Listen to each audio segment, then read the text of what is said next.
Good morning and welcome to another edition of Let It Be Known. I am your host, Stacy Brown. Peace and love, everybody. I'm Niele Anderson, your co-host, and we have a lot of headlines to get through. We got the good, the bad, and the ugly that's happening in Black America, and we have it for you right here today. The good, the bad, and the ugly. Absolutely. I see ugly already, but nonetheless. Not yet. We just get started. Let's see what our producer has for us this morning. And you know what I didn't like at all? The fact that he called it black churches. Black churches? Like, what is that? Are we bringing segregation back? Hey, Millie. My name is Charlie Dates, and I serve as a senior pastor of the Salem Baptist Church of Chicago and the Progressive Baptist Church in Chicago, and I come in peace. One of our staffers recently sent me a clip of a sermon you preached, posted on Instagram, in which you made reference, lamenting Pastor Jamal Bryant, referring to the black church. Truth compels me to admit, Millie, that we have but one holy universal church of the Lord Jesus Christ. Truth compels me also to admit that the birth of the black church happened the segregated worship of white Christians in America. You may or may not know that in the 1700s, at the St. George's Episcopal Church in Philadelphia, Richard Allen, an esteemed Episcopal churchman, along with hundreds of others of African American Christians, were not welcome to worship in the same way that whites were. And so they left and thereby gave birth to the African Methodist Episcopal Church. But I'm not here today to offer a history lesson. I'm actually here to propose something significant. We do ourselves no favors, nor the people we pastor, by not acknowledging the complicated and difficult history of race and Christianity in America. And so I'd like to meet. I've talked to Pastor Bryant, and he would as well. A kind of conversation off the record, away from cameras, with some leading influential white pastors like yourselves and some leading influential black pastors in our nation. We're willing to coordinate it, and we'll say that it's the church that's going to have to take the lead. Clearly, our politics will not save us. But if we both claim a high view of Jesus and a high view of the scriptures, surely this could be a defining, winning moment for the glory of God, for the advancement of his kingdom. Will you meet with us, Millie? And you know, Okay. That's all yours, Niele. Okay. Well, I love that he took us back to church and gave us the history of it, the AME Church breaking off, which stands for African Methodist Episcopal Church, which broke off from the CME Church because they felt they were a little blacker, you know. But I think that, it's a great conversation to have. It's a conversation that I love to have because I'm always trying to reconcile evangelicals, black church. We read the same Bible, but we coming out and walking out the doors with two different ideologies. That always baffles me. And so I would love to see that conversation. We know that, during slavery, there was a slave Bible and but we also know that the same Bible that we read is the same Bible that they read. And how I would love to see that conversation. And I hope that they answer questions from the audience so that we can have some reconciliation and some healing when we talk about faith. And because when we look at the polls at the Pew Center, we also see that millennials and Gen Zers are not as active as in church as, Xers, boomers, and beyond. And there is a divide within the black church and black faith. And so I think that would be a really interesting conversation to see. Well, Orange G says, what did Malcolm X say? The most segregated place in church on Sunday is church on Sunday at high noon. He says, I wouldn't meet with that Karen. I think that, I definitely think, though, that it is important to meet, they say the church is the most segregated, but then football brings us all together after church, because everybody's watching football. But I mean, it is, but I would love to have that conversation. I know, like, even in the Methodist Church, which is AME and CME, when we say the Apostles' Creed, I believe in the Holy Catholic Church. And that throws me off too, because I'm like, why are we saying we believe in the Holy Catholic Church, the communion of saints, the forgiveness of sins, when we're not Catholic? But they say the Catholic Church in the Apostles' Creed means the universal church. So there's a lot of doctrine that I think that us Black folks have adopted from Anglo-Saxon faith. And it's just certain things that we need to talk about because I think that it's starting to resonate, and it's just not adding up. So I would love to see that conversation.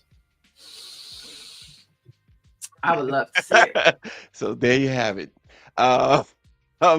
Folks, a Republican attack on a core provision of the Voting Rights Act that is designed to protect racial minorities comes to the Supreme Court this week, more than a decade after the justices knocked out another pillar of the 60-year-old law. In arguments that are scheduled to take place tomorrow, lawyers for the Louisiana and the Trump administration are going to try to persuade the justices to wipe away the state's second majority Black congressional district and make it much harder, if not impossible, to take account of race in redistricting. So they've already done most of the gutting of the Voting Rights Act, and now they're poised to just totally take it away. Well, if this happens, this will really, possibly break up the Congressional Black Caucus and cut it by half. And so right now we're looking at the largest body of congressional Black members in history. So if this passes, we could lose half of that. So the Congressional Black Caucus annual legislative conference will be cut in half by representation. So this is very important. And we continually look at and talk about how this Trump Klan administration is chopping away at the very foundation of this nation, that for over the past, almost 50 years, we have tried to build equality and we were moving towards equity. And they have got rid, equity is gone. We fighting again for equality. And just to think, you saying that about the Congressional Black Caucus, our House Negro friend Stephen A. Smith is trending again because of his attack on the one person, or at least one of the people who are really out there trying to make a difference, and that is Jasmine Crockett. His just disgusting attack on her is just really, it's backfiring. I'm glad to see, because he is really getting a lot of heat from it. And of course, it's only making him happy because he's doing, his master's bidding, his master being Donald Trump, of course.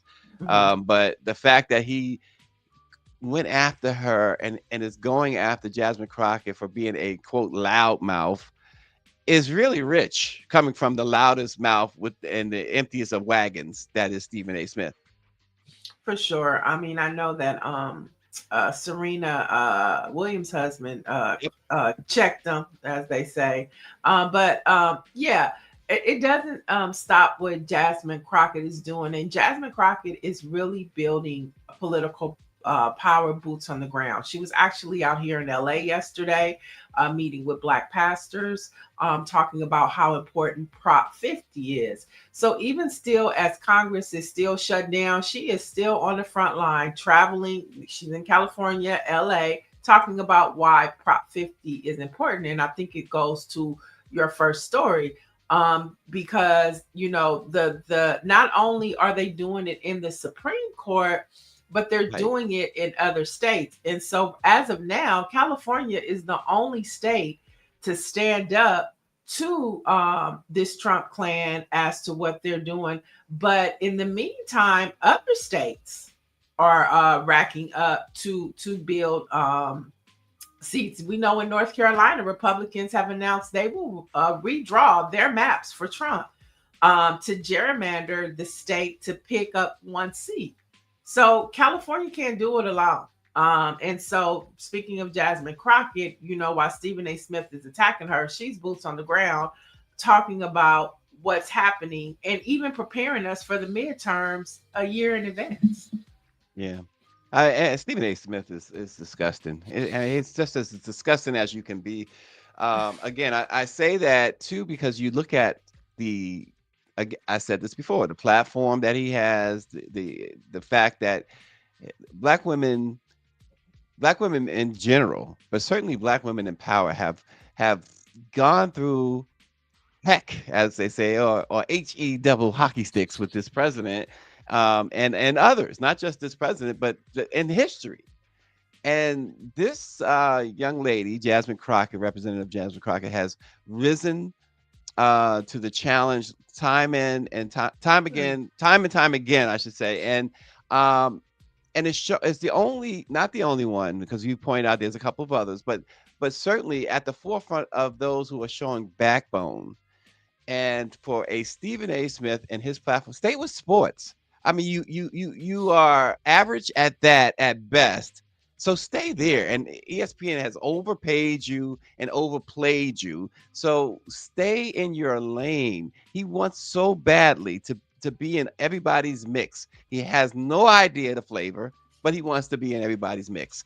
And he needs to go away, and go away quickly. And I'm glad that social media is taking him to task, because I don't watch the guy. I haven't watched him in forever.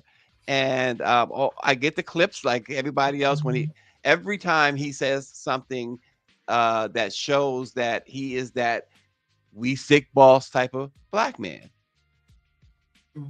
Yeah, I mean, it's working for him. I mean, it's sad that we live in a time to where clickbait works for some. And he has found a tool that allows him to have better ratings, and that is to, attack Black women as of today, and to be contrary to the narrative of what Black folks are looking for. It's working for him, and it's sad to say that, he's decided to where this is my space to be provocative, to antagonize. It works. It brings me ratings. And so that's the path that he's chosen. I mean, it's sad, but it's making him a lot of money. Yep. And as they say, all money ain't good money. And one day it depends on who you ask. Yeah, I believe that folks like that eventually get their comeuppance, and then he will be, so many we've seen this time and again, and he will be the one who will seek the support of the Black community eventually. Mark my words. And I hope that we're the most forgiving folks there have ever been, Black folks in general. And I just hope that folks will always take into account the damage that this idiot has done. That's all I'm saying. I mean, has he really done any damage? Well, I believe so. Because of his platform and because of people being so misinformed and ill-informed, they follow him. And so you get folks who jump on that bandwagon. This is how you get, in part, I know there's other reasons, but this is how, in part, you get a Chicago flips red type people. This is how you get this people who say, Trump is good for Black people. This is how you get that, because you have so many who are misinformed and ill-informed. Then you got people with huge platforms like this idiot, and who spew it, and so they take it in. So that's how I see it. Absolutely.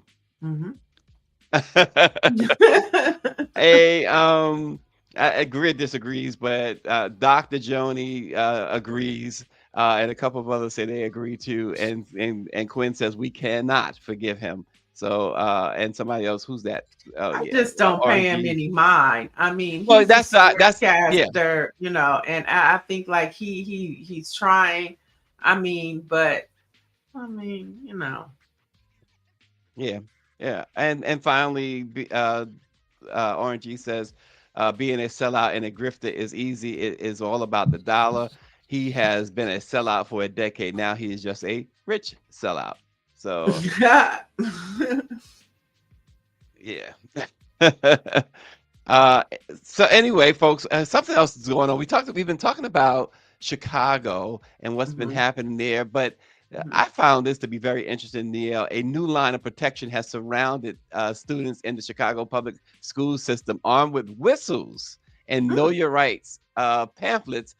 These community volunteers call themselves guardian angels. Together, they secure the perimeters of elementary, middle, and high schools across the city, and it has spread. Anytime ICE is in the vicinity, you hear a lot of whistles. If we could play that video again, I'm sorry, I spoke over it, and play the sound, you hear the whistles. Are we going to play it one more time and hear the sound, but maybe not? Okay, there you go. Whoa!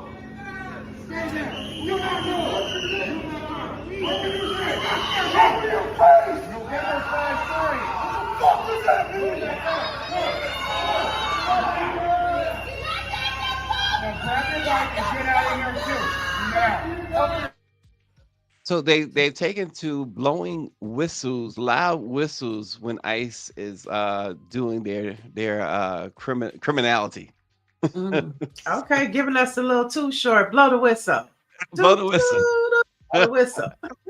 Giving us some too short. No, I love it. I love how the protesters are taking this and making it their movement from blowing the whistles. I know in Portland on Sunday, you had white folks naked riding bikes, so they blowing the whistles. You got white folks in Portland getting butt naked in protest. I've even seen them wearing Barney outfits and Sesame Street outfits, saying, "Yeah, these are the most violent." You're taking away Barney, and so I love the creativity that we're getting out of the movement. So it's happening. Whistles, Barney outfits, and naked. I want to see what else they're gonna come up with. And don't forget, late at night, where some of the ICE agents are staying, people are going and blowing horns and playing loud music all night, not letting them sleep. Wow. I didn't see that one. Yeah, they honking horns, playing loud music, playing drums. Like, you won't sleep in our town. I love it. Keep it up. Creative protest. With all of that, it just seems, that something is going to break out eventually. It's going to be just an all-out war between the people and this administration. It just seems that it's headed that way. Not that I'm rooting for stuff like that. I'm not. But it just seems like it's inevitable, because this is what happens. Most importantly, and Orange G says, only if they vote like they protest. I mean, I'm with you. Only if they vote instead of protest. Only if they vote instead of blowing the on the horn, talking. Only if they vote. I'm with you, Orange G. Dr. Sturdy says the damage is the programming and the seed it is planting. That's part of the problem too. It's talking about Stephen A. Smith. That one is talking about. I think it's across the board, though. The damage is the programming, even from we're talking about Trumpsters and all of it. It's the programming that these MAGA people have. That Trump is. It's the dog whistles. It's the Stephen A. Smith for sure, but it's the dog whistles too. That Trump is giving. That's programming as well. And Nancy Wall says, whatever it takes, we have to do something against them now. I just think that it's a boiling pot that has to eventually, the lid is going to come off of it. Oh yeah. And so, and it's not going to be pretty for anybody. That's what's going to happen. It's not. And remember, in battles and war, there are always casualties on both sides. And so that is the disturbing, sad part about it. Yeah, absolutely. And here's one, a really good story that we didn't talk about this yesterday, but the Arthur M. Blank Family Foundation announced a $50 million donation to Atlanta's HBCUs, aiming to close financial aid gaps that might otherwise prevent students from completing their degrees. The money will support nearly 10,000 students with gap scholarships if they are approaching graduation in good academic standing and have exhausted all other sources of financial support. This is going to go to Clark Atlanta, Morehouse, Morris Brown College, and Spelman College. The Arthur M. Blank Foundation. Arthur M. Blank is also the owner of the Atlanta Falcons football team. That's beautiful. I mean, I love it. Invest in the community. That's what football teams and basketball and sports franchises are supposed to do. Invest in the community where you build your wealth. And I think there's no better place to invest in than HBCUs. So kudos to him.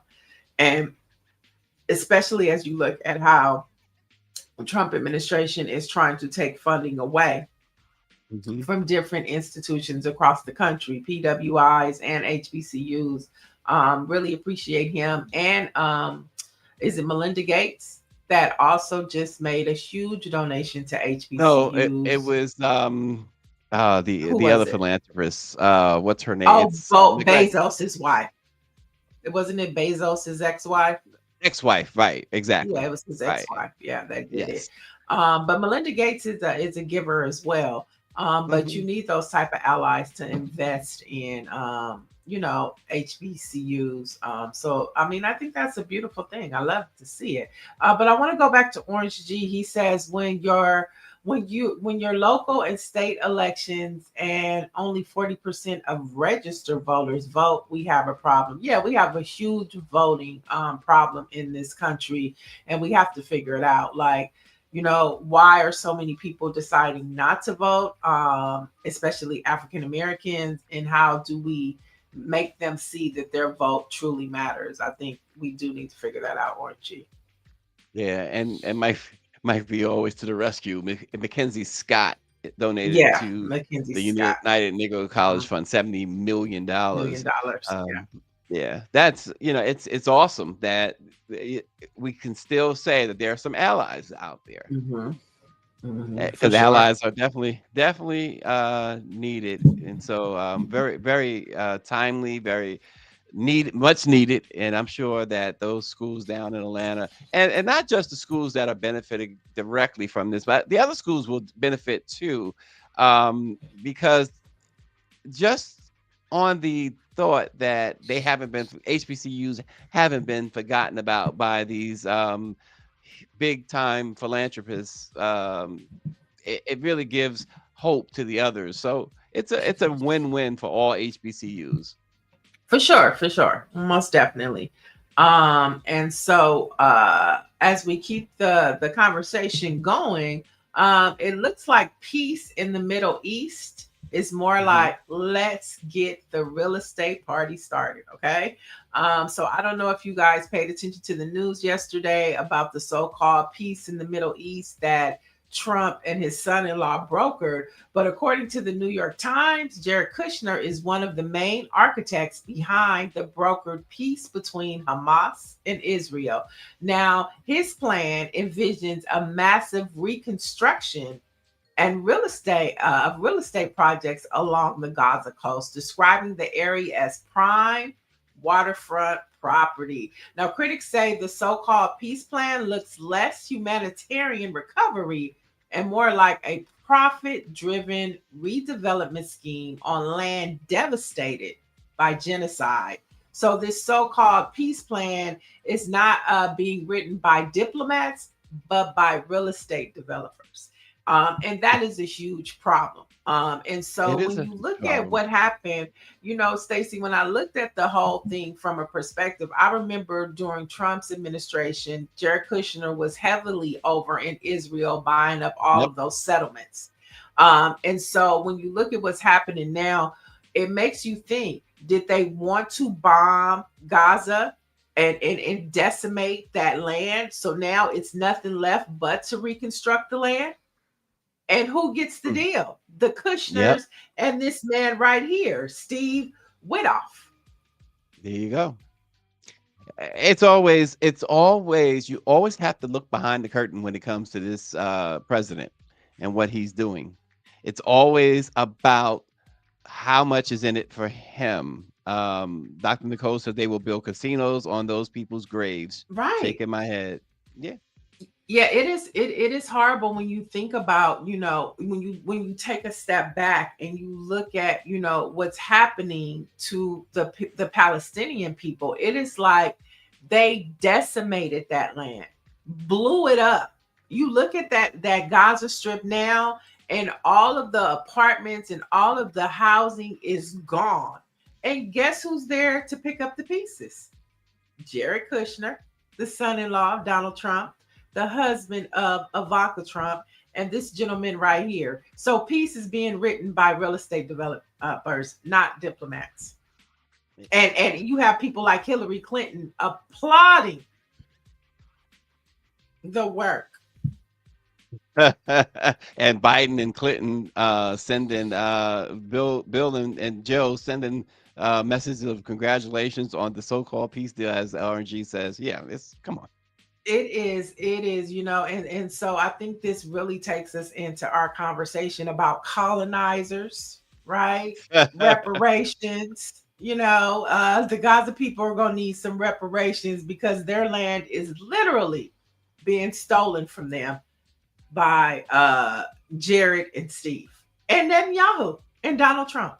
And who knows what other deals that Donald Trump was over there making with those the Qatar now is building a military base over here. He's selling right. He's selling our federal buildings to China and who else? We don't know about that yet. Colonizers, So let's talk about reparations over here in the United States, Stacy. So as we talked about yesterday, California Governor Gavin Newsom signed Senate Bill 518 into law on Friday, launching the process for California to administer reparations for descendants of slaves. Now, the new state agency will be responsible for verifying eligibility, processing claims, and recommending forms of reparations for descendants of slaves. So here to break down what this all means is Chris Lodgson from the Sacramento Reparations Collective and CJEC. Welcome, Chris. Good morning. Good morning. Happy. Are you feeling morning. Good? Happy morning. That's right. Happy morning. It's 5:30 here in California, and I'm glad to be here. Thank you for having me. No, we are so happy that you're here. So we've saw over the past 24 hours there are more bills being signed. But let's start with SB 518.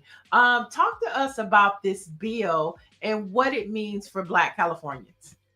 Sure. So this is a bill that is a very interesting bill. The bill really builds on or is based on a proposal that came from California's Reparations Task Force, which worked for 2 years from 2021 to 2023 to study the harms of slavery and the things that came after slavery here in California, and to educate the public, and then to make recommendations. And one of the key recommendations, top recommendations, was for the state to create a system, a way for people to confirm and verify that they are descendants of the people whose ancestors built this country, the American freedmen, the descendants of people who were enslaved and emancipated from chattel slavery. And those who are also California residents. And so the state task force said we need a system for people to be able to show that they are of this amazing group of people. And one of the things that we need to do is create a state body. The task force recommended something called the California American Freedmen Affairs Agency, right? So it would be a state agency that would do genealogy work and a whole bunch of other things too. Last year, there was a bill to do something like that. And that bill was the subject of all the, fighting at the end of the year. That bill was blocked by the, Legislative Black Caucus, and then caused all kinds of, trouble after that. So this year, there was a new version, or a version of that introduced, called Senate Bill 518. Now, let's get into this, because we opposed this bill from the start of it. And we were calling on the governor to veto the bill, actually, for some very important reasons, and we'd love to talk about why. Okay, you can, but I want to know, do you like the bill or no? You're not for this bill? No, we opposed this bill from the start, and there were some important reasons why. We think there's a better way to do this, having the benefit of experience from last year and from this year. But no, we were opposed to the bill. We're calling on the government to veto the bill, even up until Friday. Wow, that's interesting. Two of California's leading Black-owned newspapers, the Los Angeles Sentinel and the Sacramento Observer, both put out different statements on this, or different editorials, I should say. One says, "Stop the study, stop the Yep. stall," while the other calls it a promise kept. Now, Mhm. obviously, I'm hearing it's. I'm not. I won't say obviously, but it sounds like I'm hearing that the one that says "stop the study," which is That's the coming from us. yes, okay. And I thought That's us. that I saw your picture next to that article. Maybe. so Probably. so tell us about that. Why is there two different views on this? Yeah. Go ahead. I'll Yeah, let you. this is interesting, and this is necessary. Yeah, this is necessary. All right. So, Black folks, we are having an internal battle about what we want reparations to be and what we want reparations to mean. That has to happen before it can happen. Right? Like that's necessary. We're just having it here in California because we've gotten closer to the goal. But anybody everywhere who moves this forward in your state or your county or your city or even at the federal level, you will come to something like this. And we will come to something like this. And every community who's had reparations has gone through this, where you go through a process internally in your own community to decide who is this for and what does it actually mean and what do we want it to do. So why we say, stop the stall, and I want to stay on 518 because this will make me talk about another bill, but I want to stay on 518 for right now. So one of the reasons why we opposed the bill was that it is dependent on a study. So the Bureau cannot happen until after a 3 to 5 year study, another 3 to 5 year study. We just did a 3 to 5 year study, or we did a 2 year study. I just kind of talked about it. It's called the California Reparations Task Force. So one of our biggest complaints was that the state is delaying by design. The state can start right now. The verification of genealogy can start right now or soon. We don't have to wait till the 2030s. And that's what the Bureau will do. It will start, in theory, in the 2030s. And we had big battles with, staffers and, legislators throughout the whole year working to get them to move this thing faster. So we're saying stop the stall because this is a way to slow down and stall what can actually happen now. And we say stop the study because this Bureau depends on a study and the study is unnecessary. And we just did study. So that's why we say stop the stall, stop the study, start the repair now. I remember when everything happened last year, this was one of Steve Bradford's former state senator. Absolutely. He was against this because he was like, we've already did a study. I don't need you to put money back into the institution I went to. We're not going to even get that. Okay. But this was why he did not want this bill to go through, because he was like, we did a study already. So it's interesting to see that Gavin Newsom still played it safe. It gave the appearance as of Friday that we were moving forward, but now you're saying that he decided to be able to just do the study. Yeah. And the Black legislators were standing there smiling, knowing that this is exactly what you guys didn't want. It's so interesting. And I am so grateful that we're having this, this battle happen, because I said it was necessary. But it's so interesting. We had been working all year to, and by the way, the study is a separate bill. It's called Senate Bill 437. So that bill is a bill. By the way, this Bureau bill is also the Bureau bill and the study bill are by the same author. It's Senator Akilah Weber Pearson, who is the chair of the California Legislative Black Caucus, who is the daughter of Shirley Weber, California Secretary of State Shirley Weber, first Black Secretary of State in California's history, if I'm not mistaken, and the author of the bill that created the California Reparations Task Force. I'm actually wearing the hat with the bill number right now. We worked with Secretary Weber when she was in the state assembly to write the final version of that bill. It was AB 3121. That bill created California's Reparations Task Force. So all that is to say, these two bills to us are delayed by design. They actually slow us down when we could be going faster. And now we have a better way. We think we have a better plan. We have a better alternative. and we're happy to to share more about that, and looking forward to doing that. And I think we also have to talk about some of the other reasons why we oppose this bill 518, but also the fact that the governor vetoed 5, I believe, all the other so-called reparations and reparation-related bills were vetoed by the governor yesterday. And I hope I know we'll talk about that soon. Right. No. I wanted you to get into that because that was our next question. Yeah. What about the other bills? Because we know that it was a reparations package. And so you're saying that what work can you, we don't have a lot of time, but can you break down what were those other bills that he vetoed? Sure, I can do that pretty fast. Let me just add one more thing for your audience, so your audience knows also why we oppose the bureau bill. It's not just that it depends on a study that it's 5 years away at the earliest. It's also the case that the bureau is not just for people who are descendants of American slavery. Okay? So if you read the text of the bill, and it's something that we as the people are learning to do, we're getting more politically mature. If you read the actual language of the bill, it says it is the intent of this bureau to expand, to serve both descendants and communities identified in chapters 1 through 13 of the final report of the California Reparations Task Force. So if you just look at that and ask, who are those other communities? There's at least 5. Some of our Latino brothers and sisters, our indigenous brothers and sisters, some of our AAPI brothers. So other types of people who are not descendants of people who were enslaved in this country. So for us, that's a non-starter, right? We want a specific place for us. It's for us. It needs to be for us. But to the bill. So the governor yesterday vetoed all the other bills that the legislative Black Caucus put forward that were based on the Reparations Task Force report. I wouldn't call them reparations bills, but they were based on the final report of the California Reparations Task Force. And there's a distinction there that I think is important, and I'll come back to it. But first bill, AB 57, that bill would have reserved 10% of one of our state's housing loan program for descendants of people who were enslaved in this country. So if you were a descendant, you would have, there would be 10% of this program, this housing loan program, reserved for you. That bill was vetoed.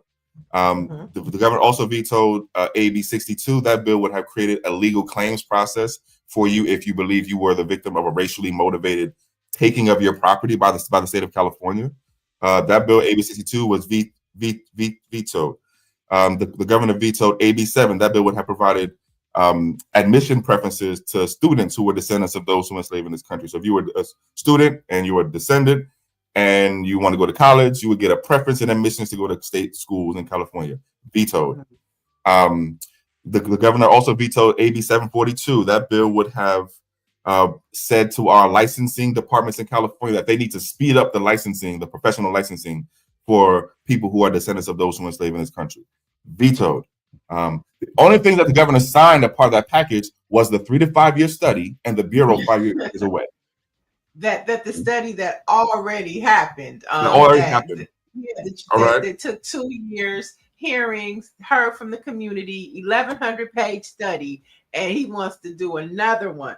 But also the legacy one is so interesting to me because we see at USC, they're debating on if legacy should be can be a requirement in getting accepted in the school, and they're debating that. They want to bring the legacy clause back in.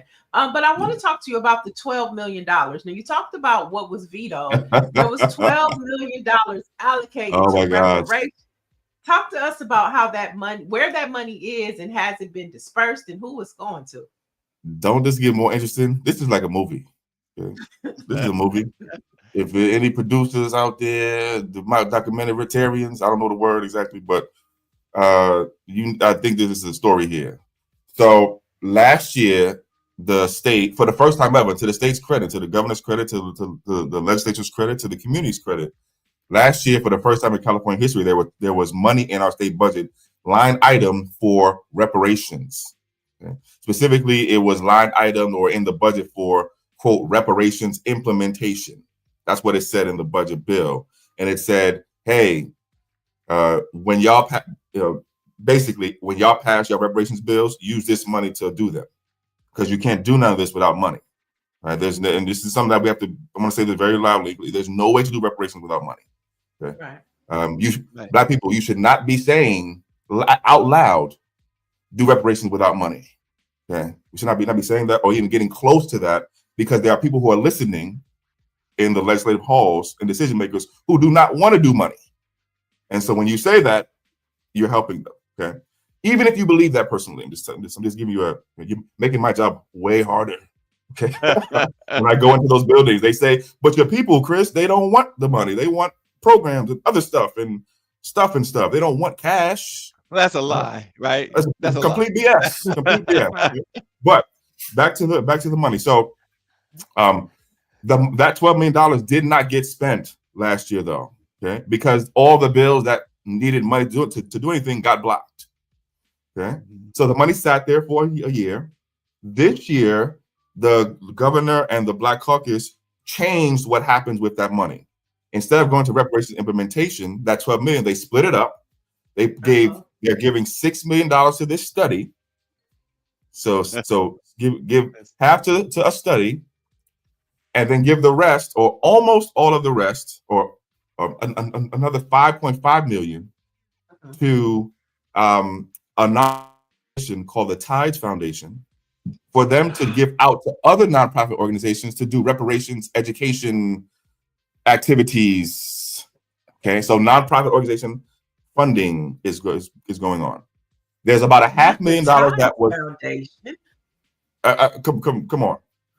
There's $500,000, about $500,000 of that 12 million that's going to, or that was supposed to go to create a plaque and a statue on the Capitol grounds with an apology somewhere. We have not seen it. It was supposed to happen last year. I'll be at the Capitol building once every 2 weeks or so, once a week. Wait, not seeing Chris, who agreed to a $500,000? It had to be done. It's had to be done with the agreement of the California Legislative Black Caucus and folks in the governor's office. So it just had to happen. Then, so that's the $12 million that was reparations funding. Wow. That is now, so it's now plaques. There's a plaque, a study, and like a nonprofit grant. It's sad if it wasn't even. It'd be sad if it wasn't so infuriating. And that also, though, in this year's budget bill, they added some new money, another $6 million, and that money is supposed to go to the bureau. So it's a bureau, $6 million, study, $6 million, tides, or 5.5 or ish, and then $500,000 for a plaque. That's the money. As Patricia Jackson says, she says, seems other groups were compensated. They require all this study. And I think that has to be part of your frustration, right? Anybody who's been seeking reparations, for Black folks, part of that frustration is that reparations were easily handed out to others. Right. It's such a great point. That's a great point. Now, there are cases where we want to do some, some civics, like knowledge too. Like there were cases where there were studies in the past for other groups too. I want to give one example. Like in the case of the Japanese folks, right? The bad things to their community happened in the 1940s. They didn't start their reparations process to the 1980s. The study they had, I think, a 2-year study. And they did hearings around the country, etc. And then their study produced a report. That report went to Congress. Congress passed the stuff, did the stuff in that report. And then former California Governor Ronald Reagan, then Republican President Ronald Reagan, signed the bill and did a public signing ceremony surrounded by Japanese Americans, saying we're doing some reparations here. So there is that example, but the viewer and the audience is absolutely right. Nobody is studied as much of, like, we don't know. When it comes to us, is let's study. What we're hearing is let's study. We don't have enough money, and let's redefine what we mean by reparations, so we don't have to actually do anything that's going to change your material economic condition and really upset the power structure. Right, and we've already done that because we've evolved from 40 acres and a mule. And we know in that study that they were defining reparations is not just monetary. It could look like what reimagining policing is. It could reimagine what healthcare. There's a lot of things to talk about with reparations. But I want to know, Chris, do you have any allies within the Black legislators in California? I know Steve Bradford, who is no longer a senator, was an ally. Well, who are your allies within this Black California Legislative Caucus? Yeah, so I want to give definitely want to give a shout out to former State Senator Stephen Bradford, who I think is now running for California State Insurance Commissioner. So he's running for another statewide office. I thought he was running for lieutenant governor at one point, but now he's running for. He switched it. Yeah. Should be right on. So, so definitely shout out to Senator Bradford. Also, Secretary Weber. I want to give a shout out to Secretary Weber. She's been really, really good. As it concerns supporting the work that we're doing. Inside the legislature right now.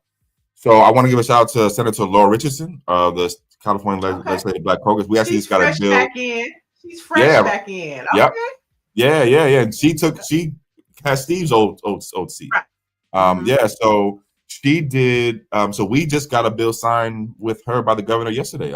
We did a bill with her this year that now requires every city and every county across the state of California to start to collect data specifically for descendants of people who were enslaved in this country, to create a category of data collection for the first time in California's history for a people who've been here for hundreds of years. Just think about that. I mean, we were not even being counted as people. Right. Okay? And how are you going to do reparations, or how are you going to do anything else for this group if you don't know who and where they are? So Senator Laura Richardson of the CLBC is definitely one.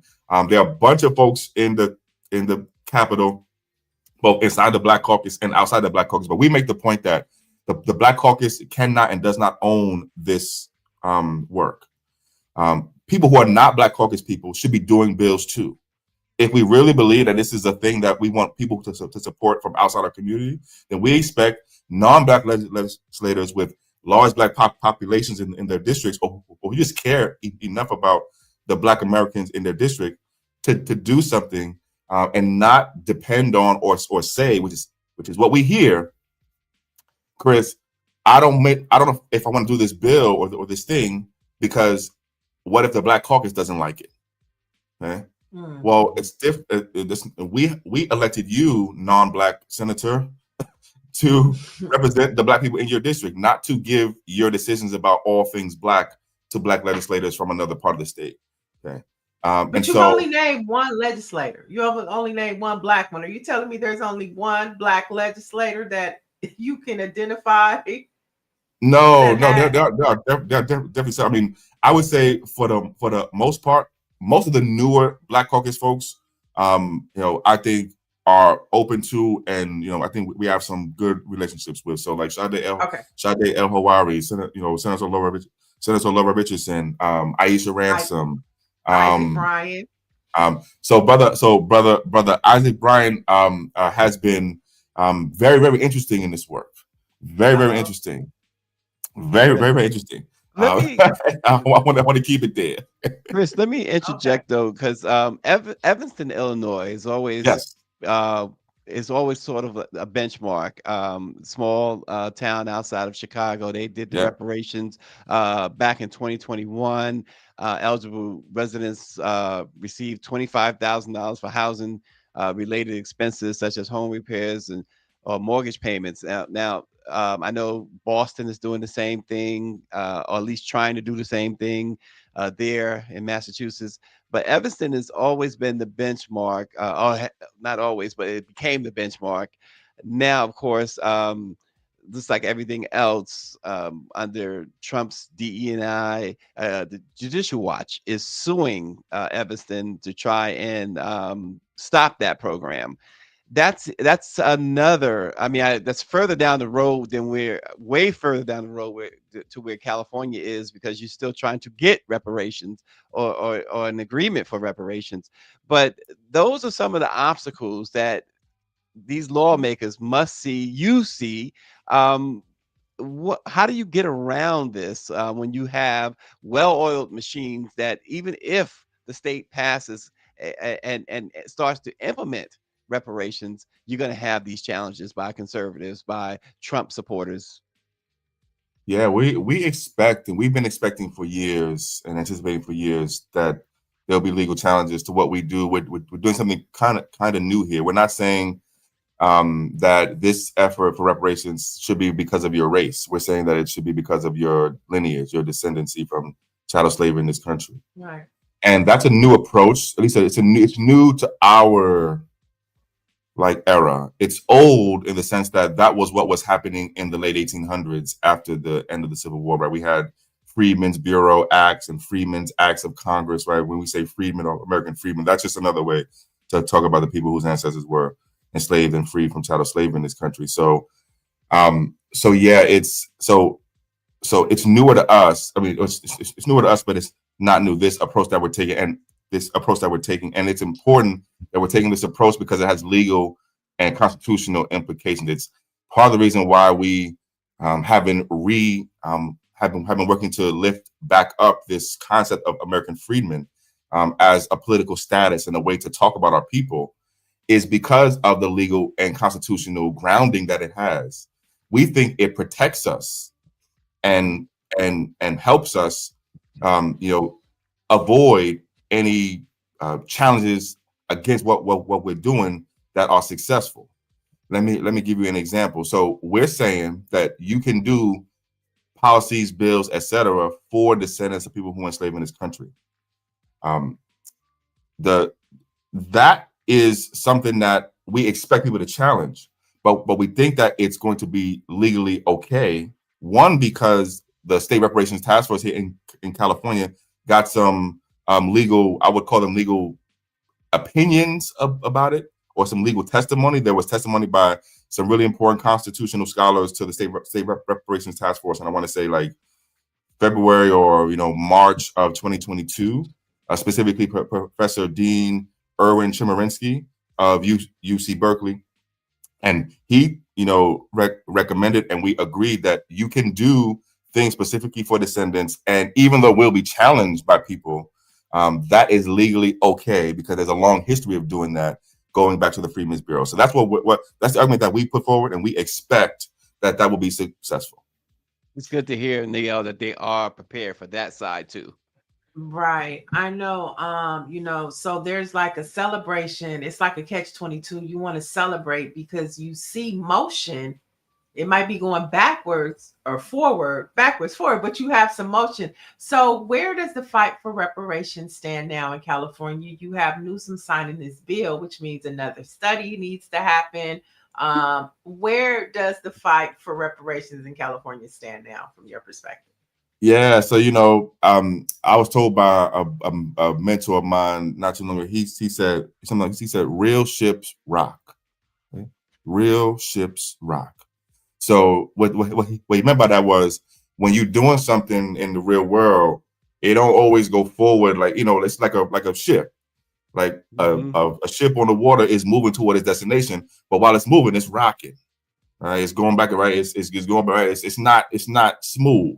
And so that's what we're experiencing now, I think, here in California. And like I said, this internal dialogue and debate is necessary among our people. Where do we stand now? I think we stand at inflection point. Mm-hmm. I think we have a choice ahead of us as a state to go in a direction that is slower and not the best direction, and the choice to go in a better direction. And we have time. Mm. We have time. I mean, one of the benefits of these other things that we don't like being 5 years away is that that's much time for us to get, on the right path. And so I think we're in an inflection point. I think we're in a place where we have a big opportunity to make some really, really big things happen. And I'm excited about it, to be honest. Before, last question. I know that Ayanna Pressley reintroduced Sheila Jackson Lee's bill, HR 40, that had to do with reparations. Have you heard from Ayanna Pressley or any of the federal congressional members about what's happening in California? No, I have not. You know, and no, I have not. I have heard about this this reintroduction. You know, we do state work here, so we don't do any take any federal positions, at least right now, at least up until this point. So, but I did hear about it. We believe that the federal government owes reparations. We believe that the federal government ultimately must be responsible. We believe that the federal government could support states and helping states, do their reparations funds and initiatives. And we believe that the federal government could skip the study, skip the HR 40 study now, take California's study, just incorporate it by reference, and get to the actual actions. Okay. Our California study was comprehensive enough to really was. to be useful to the federal government. So it's okay, skip the study. We have it, use ours, and then get to the actual bills that do remedies and get stuff in people's hands. So that's the position that we've taken for for the HR 45. Yeah, well, it looks like you're going to have another study. Well, we're going to have another study, and so they'll have plenty of information at the federal level. HR 40. But we definitely want to have you back as California leads the way to the journey for reparations. Thank you for joining us this morning, Chris. My pleasure. I'm gonna go back to you. Thank you. All right. So, you know what I love about this conversation, Stacy, is that Black Americans still have other issues besides what the crackers are doing at the White House. What the who? The crackers are doing at the White House. Okay. What kind of crackers are they? And speaking of the saltines, they continue to play games with American lives. Around 1,300 CDC workers were fired on Friday. And according to the American Federation of Government Employees, 700 of the 1,300 were rehired by Saturday. Fired on Friday, rehired by Saturday, after officials claim the dismissals were the result of a coding error. Yeah, okay. They're off code. Our lives, imagine getting a letter saying, your career is over, and then by Saturday saying, oops, that was a mistake. How long does that mistake last? Damn. And yet you still got folks. Oh, I support this. Yeah, you go right ahead and support it. All right. Another important story that is happening right now that media has just totally ignored, and it's happening in Alaska, where many have been rescued and many remain unaccounted for in Western Alaska after the remnants of Typhoon Halong brought hurricane force winds and flooding strong enough to sweep away entire homes and coastal communities, authorities have said. Now, according to the nonprofit Coastal Villages Region Fund, the indigenous communities are among one of the most isolated in the U.S., where some residents use boardwalks, boats, and snowmobiles to get around. And so when we look at this story, we know FEMA has been defunded and the National Guards are invading U.S. cities. And so where are these Alaskan people who are American, indigenous people, going to get the resources from? Because they're definitely not getting the headline. No, not at all. You do not see this anywhere else. You don't see it.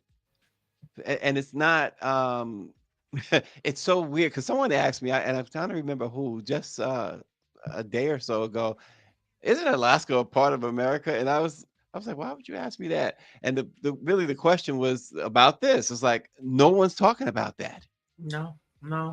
A typhoon hit Alaska, and it impacted mostly the indigenous communities, and we talk about, yesterday was Indigenous People Day.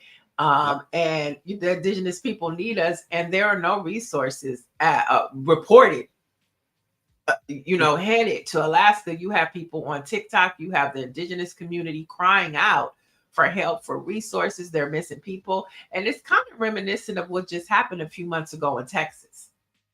Remember when the floods came out of nowhere, you know, and they weren't prepared? Same situation, just no attention or headlines from mainstream media. None. Wow. And then let's head over to the East Coast, where nor'easter is also causing havoc down the East Coast, leaving travelers stranded from New York all the way down to Washington, D.C. Now, the government shutdown has heightened this dilemma by creating staffing shortages at critical points like air traffic controllers and TSA. And so we have another issue within the federal government, and Trump is over shaking hands with the Middle East, getting land, you know, building hotels. Meanwhile, America is crumbling. You just, you know, don't you see every single day the problems that this country, this world would not have if homeboy would have just went to prison like he was supposed to? I mean, give me a break.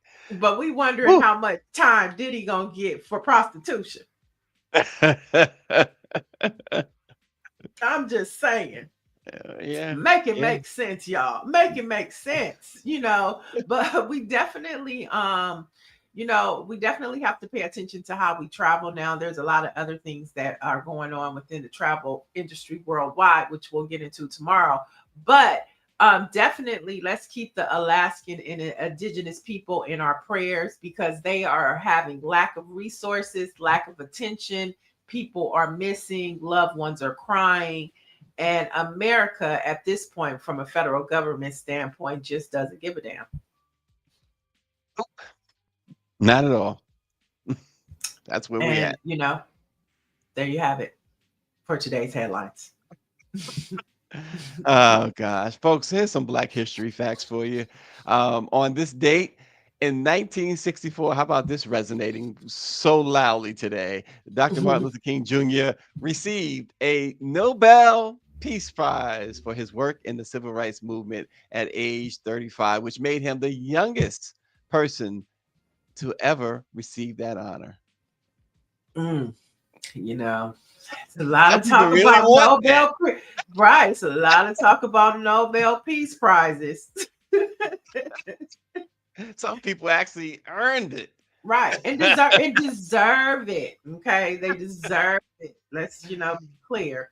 But today is another day and reminder of just how divided this country is. Yesterday we had people celebrating Indigenous People Day, and then you had some people celebrating Columbus Day. And today is another one of those days, because today we remember the life and the impact of George Floyd, who would have been 52 today. Now, of course, his death became a catalyst for discussions and movements seeking police reform, increased accountability, and a deeper understanding of the impacts of systemic racism in the United States. And I don't think the perfect example is today is George Floyd's birthday.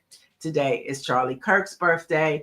And America is divided, like we started with the church, you know, division, Black church, evangelicals, George Floyd, Charlie Kirk. This is, you know, America.